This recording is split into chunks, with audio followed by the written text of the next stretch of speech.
my wife. Mrs. Darcy, my wife, and my daughter. Miss Jane, Miss Elizabeth, and Miss Lydia. Have you some tea left for us, Mrs. Bennet? Oh, I am all of a flutter. Lydia, my love, ring Hill for tea. So charmed, my dear sirs. Your servants, ma'am. I was riding to Netherfield to call on these gentlemen, and actually met them en route to the village. It is so nice to have some eligible young men in the neighborhood at last, Mr. Bingley. I hope we shall see you often this winter. I think I can promise that, ma'am. Mr. Wickham! Your servant, ma'am. But there's something most grievously wrong here. Wrong? That you should be left alone for an instant.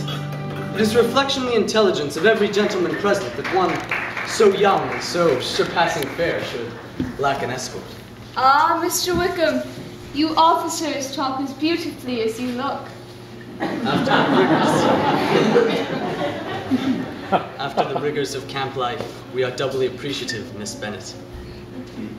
A perfect setting for an ornament so fair, so exquisite, such as yourself. Mr. Wickham? Ah, Lydia and Mr. Wickham. Your servant, ma'am. Have you seen our conservatory? Yes, I've just been admiring. Lydia, do take Mr. Wickham to see our conservatory. We have some tropical things of some kind. I can never remember those dreadful Latin names, but I hear the peculiarly fine specimen. Do come, Mr. Wickham. With the utmost pleasure. I realize I'm not contributing much to the gaiety of this assembly, but I find it hard to be a good fellow on such an occasion. But aren't any of the young ladies to your taste? I should call them all uncommonly pretty. And Miss Jane is the prettiest of them all. Really, Darcy, you're notoriously lacking appreciation. When did you ever behold someone so exquisitely lovely? If you wish me to agree with you, I'll be happy to do so. And what of our sister? She's quite pretty too. Miss Elizabeth. Yes. She is the one above all the others I'd prefer to avoid. But she is most agreeable. On the contrary, she is one of the most disagreeable young women I've ever had the ill luck to encounter. Shame on you, Darcy. She's a delightful girl. Go find out for yourself. Very well. For your sake. But I'll only stand up with her once. You may change your mind. Mr. Bennet cross enough in the mornings. I only wanted to see if there were orders for moving Captain Denny's regiment. I was watching the door. Well, if you got the merest glimpse of you near it, the business would be settled. I can't abide with any more ill temper in the mornings. You better put it exactly as it was. Oh, I don't know what makes men so cross at breakfast time. At breakfast time?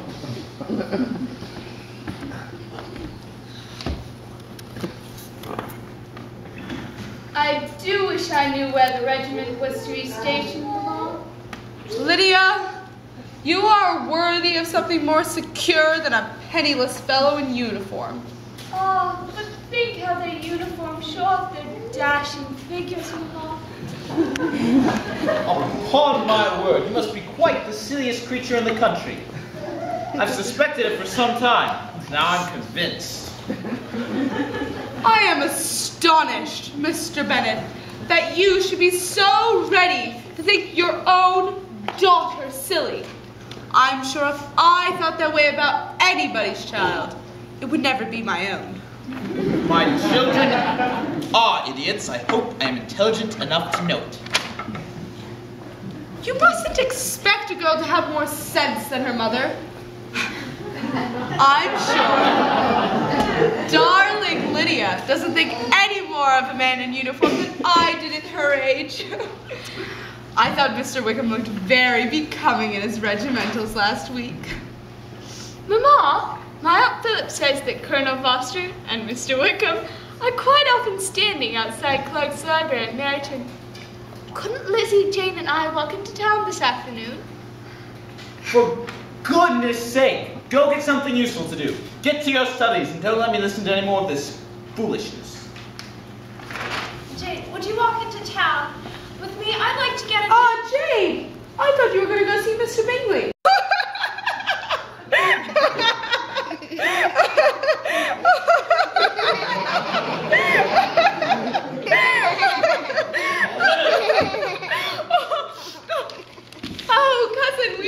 missed you. Thank you, ma'am. But I had 2 sermons to prepare in readiness for return to my parish. Now, nothing is left before my lamented departure Wednesday, except... I wonder if I can guess. You naughty boy. Have I your permission? And Mr. Bennet's, of course. To pay my addresses to your fair daughter, Miss Elizabeth, I should like an audience with her before I write to my revered patroness. Nothing would give me greater pleasure, sir. Then you will persuade her to grant me an audience? Oh, yes, of course, at once. Lizzie! Lizzie! I'm not sure where she can have got to. They were just here a minute ago. Shyness, no doubt, my dear Mrs. Bennet. Miss Elizabeth is avoiding me out of maidenly modesty. Were you calling me Mr. Collins? Have you finished your sermon? You must excuse me, I have to finish writing a letter to Mr. Wickham. Lizzie, Mr. Collins has something to say to you. I'm sure Mr. Collins can have nothing to say that can't wait, Mamma. Lizzie, I desire that you remain here. It's perfectly understandable, and indeed proper, that a young lady should display such modesty. Pray, don't blame your charming daughter. You, and she knows it. Oh, Lizzie, how could you decide to become an old maid? What a family I have. Lydia, why didn't you stop him? He might have had you. Rubbish! Lizzie will be no old maid. Grant men a little judgment, my dear. The ineffable Collins is not the only example of his sex. Thank God.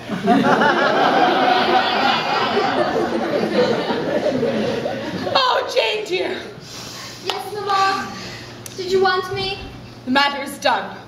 Lizzie has decided to become an old maid. You weren't crying, were you? Don't tell me there's anything gone wrong between you and Mr. Bingley. We seem to be the 3 graces nobody wants. Lydia! It's nothing, Mamma. Jane has had a letter from Caroline Bingley from London. From London? You don't mean to say they've left Netherfield?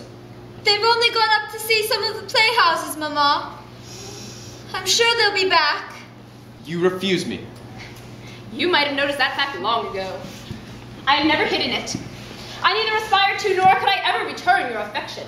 As for your scruples about marrying into my family, do not let that concern you ever again. Is this all the reply I'm to be honored with? I might perhaps deserve to be told why I've been rejected, and with so little civility. And I might perhaps deserve to know why you consider my feelings so little while expressing yours. Please, if the manner of my revelation has offended you. I am influenced by something far deeper than your manners, Mr. Darcy. I'm thinking rather of your fine capacity for cruelty. Cruelty. And when have I shown that capacity? Have you never willfully injured an innocent person, Mr. Darcy? Ah, you're referring again to my treatment of Mr. Wickham. That still plagues you. The fascination inferior men exert over superior women has always puzzled me. Inferior? Do you only apply that word to other people? I feel justified using it towards Mr. Wickham, unless indeed the word cad would be more descriptive. The principal evidence against me is based on your faith in the word of a man like him. This is unworthy of you, sir. I know you choose not to believe me, but please, let me most earnestly warn you against him. He's not unprincipled, designing... I refuse to listen to you any longer. But it is not only your treatment of Mr. Wickham, although that would have been quite enough. Even if I loved you, and I never could, nothing could influence me to marry the man who has ruined my sister's life. The sweetest soul ever born. How could you do it? How could you hurt her, having once known her? Can you deny that you came between Jane and Charles Bingley? I did everything in my power to separate my friend from your sister. Towards him, I was wiser than I am towards myself. You talk to me of love. They love each other, she and Charles. Jane is of those who only love once. It will kill her, I know it will. You have trodden on a heart. You choose to think badly of me. I have no choice. Opportunity to express my gratitude for all you have done, for all of us. Let it be for yourself alone. For all I did, I thought only of you. Of me. Elizabeth, you're too generous to trifle with me. I came to ask whether you continued to feel towards me as you did at Rosings. I was not aware such matters still concerned you, sir. That matter will always concern me.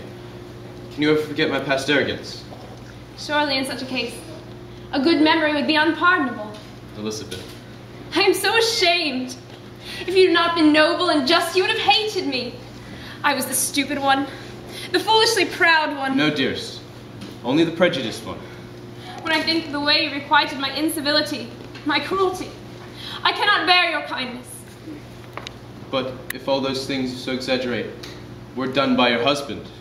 Enjoy your triumph. I am abased. I never wanted to see you again.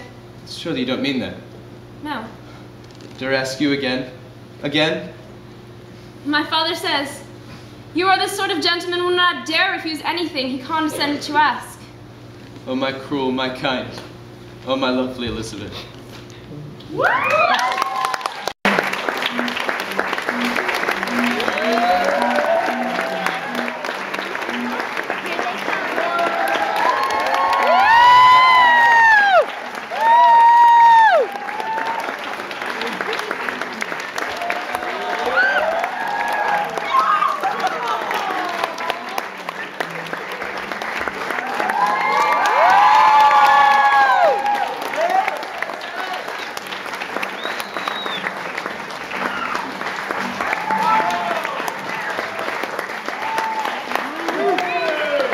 Coming to our final Sunday performance of Pride and Prejudice. I hope you enjoyed it. Sorry, Dad, for that last scene there.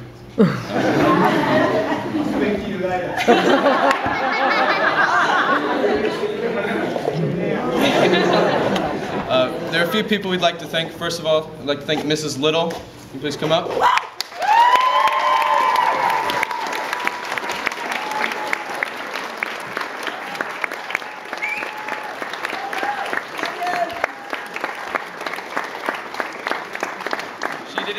Job with all the costumes, and I really think, well, whatever you may wish me to say, you may consider said.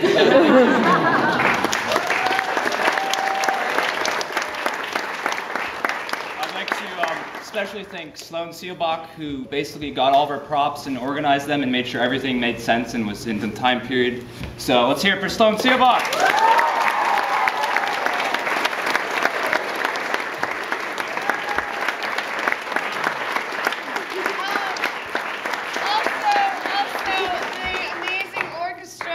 Was composed by Cameron Delafleur.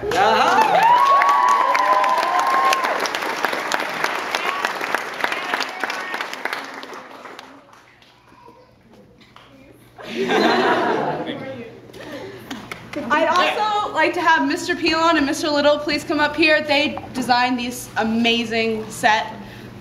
So if you guys can please come up here.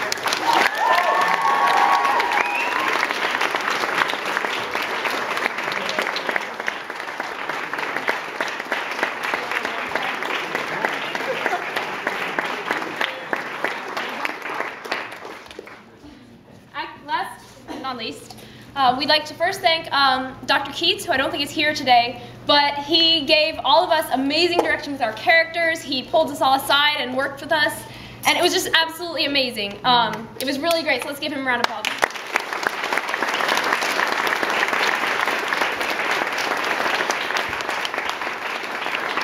And then, very last, but certainly not the very little, but very least at all, our amazing director, Mrs. Whalen.